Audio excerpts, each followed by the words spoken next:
చామంతి ఫ్రెండ్ ఒక అమ్మాయి సూసైడ్ చేసుకొని ప్రాణాలతో పోరాడుతూ హాస్పిటల్లో జాయిన్ అయిపోయి ఉంటుంది. చామంతి పరుగులు పెడుతూ అక్కడికి వస్తుంది. ఏంటి ఎందుకు ఇలా చేసావని చామంతి నిలదీస్తూ ఉంటే, నేను విక్రమ్ పెళ్లి చేసుకున్నాము, కానీ విక్రమ్ నా మెల్లో ఈ తాళి కట్టిన తర్వాత మేము ఇంటికి వెళ్తే ఇది తాళే కాదంట, ఈ తాళికి విలువే లేదంట, నన్ను గెంటేశారు, ఇక నా జీవితానికి అర్థం ఏముంది అని ప్రాణాలు తీసుకుందామని ఇలా చేశాను అని ఏడుస్తూ చెప్తూ ఉంటుంది. నిన్ను విక్రమ్ని కలిపే బాధ్యత నాది అని చామంతి ఆ అమ్మాయికి మాట ఇస్తుంది. తర్వాత నిషా రమాదేవితో మాట్లాడుతూ ఉంటుంది.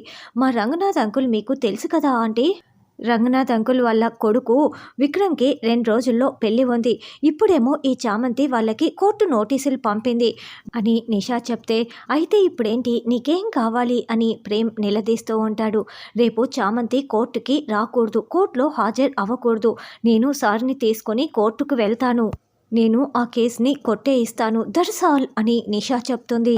నీలానే చామంతి నాతో పాటి కోర్టుకు వస్తుంది, కావాలంటే నువ్వు కోర్టులో కేసు వాదించి గెలిచి చూపించు, అంతేకాని ఇలా చామంతి కోర్టుకు రాకూడదు, హాజరు కాకూడదు అని లేనిపోనివి చెప్పొద్దు అంటూ ప్రేమ్ నిషాకి వార్నింగ్ ఇస్తాడు.